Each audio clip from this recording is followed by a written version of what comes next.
Bismillahirrahmanirrahim. Assalamualaikum warahmatullahi wabarakatuh. Perkenalkan, nama saya Rahmat Ghazali. Izinkan saya untuk mempresentasikan hasil tugas saya terkait mitigasi bencana pasca bencana di Kabupaten Sinjai. Yang pertama, apa sih itu bencana? Bencana adalah peristiwa atau rangkaian peristiwa yang mengancam dan mengganggu kehidupan dan penghidupan masyarakat yang disebabkan baik oleh faktor alam maupun faktor non-alam. Begitupun dengan faktor manusia itu sendiri, sehingga mengakibatkan timbulnya korban jiwa manusia, kerusakan lingkungan, kerugian harta benda, dan dampak psikologisnya. Dan juga ini tercantum di dalam Undang-Undang Nomor 24 Tahun 2007. Kemudian adapun macam-macam bencana di Indonesia itu sendiri tentunya juga tidak luput di Kabupaten Sinjai, yaitu cuaca ekstrim. Jenis-jenis bencananya yaitu abrasi juga, kemudian gempa bumi, kekeringan, tanah longsor, kebakaran, banjir, serta yang terakhir ini adalah wabah penyakit, mungkin juga secara nasional dan secara internasional. Kemudian adapun bentuk kesiapsiagaan dan tanggap darurat, kemudian pemulihan, kemudian terakhir pencegahan dan mitigasi. Yaitu pertama adalah ketika terjadinya bencana tentu harus adanya pemulihan darurat. Kemudian yakni di dalamnya ada rencana operasi, kemudian rencana pemulihan, kemudian rencana mitigasi, kemudian rencana kontingensi. Dan inilah yang rencana penanggulangan bencana itu sendiri. Kemudian tentu juga dalam hal kesiapsiagaan tentu ada peringatan dini. Kemudian lanjut, adapun strategi utama dalam penanggulangan bencana yaitu yang pertama adalah meningkatkan kebijakan dan kelembagaan penanggulangan bencana itu sendiri. Kemudian yang kedua adalah mengembangkan pengkajian risiko dan perencanaan terpadu. Kemudian yang ketiga adalah pengembangan sistem informasi, diklat, dan logistik. Kemudian yang keempat adalah penanganan tematik kawasan rawan bencana.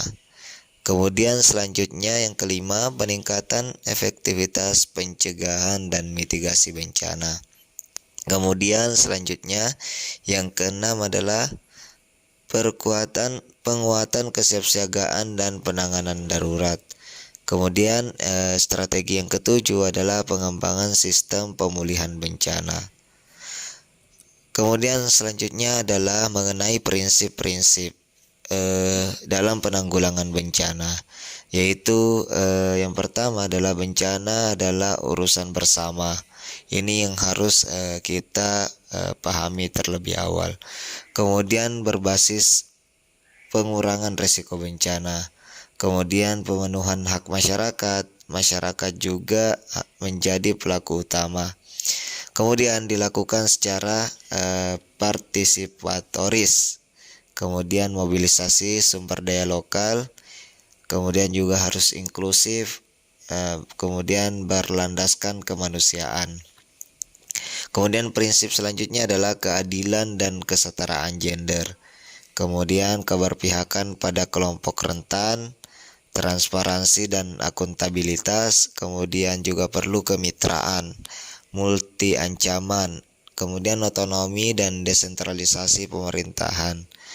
Kemudian pemanduan ke dalam pembangunan berkelanjutan. Kemudian prinsip terakhir adalah diselenggarakan secara lintas sektor. Kemudian di sini juga di dalam mitigasi bencana tentu masyarakat sangat berperan penting, yaitu sebagai inisiator, perencana, kemudian pelaksana.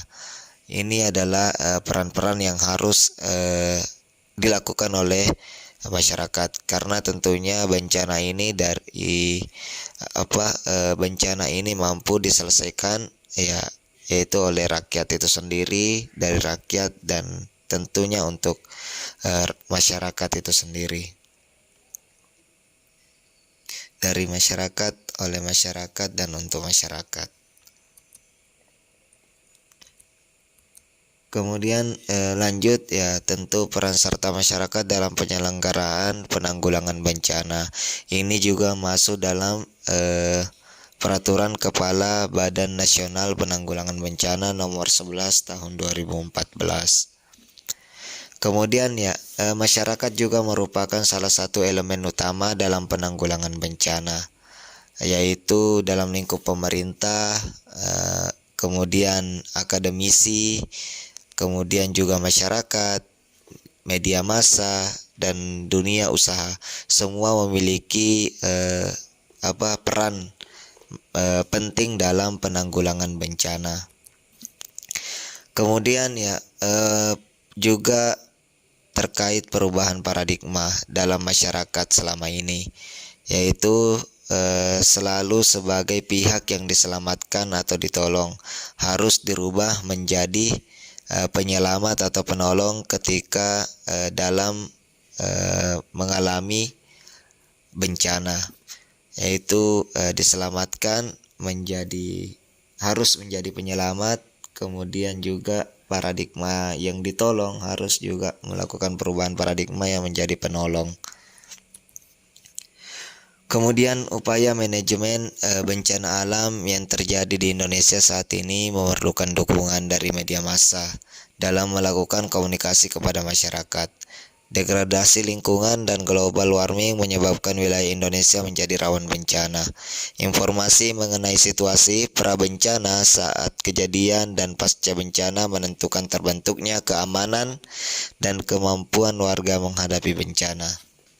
Media massa dapat berperan sebagai early warning system dan melakukan edukasi bagi masyarakat. Kemudian ya, intisari, Indonesia sebagai negara yang termasuk rawan bencana dan untuk menghadapi degradasi lingkungan akibat global warming harus memperkuat sistem komunikasi dan edukasi. Menghadapi bencana alam pada masyarakat, hal ini penting untuk mencapai human security dalam pembangunan yang berkelanjutan sehingga dapat meminimalisir dampak korban jiwa maupun material. Peran strategis dari media massa dalam menyediakan informasi sangat diperlukan oleh masyarakat, baik dalam kondisi pra atau sebelum bencana, saat bencana terjadi maupun pasca bencana.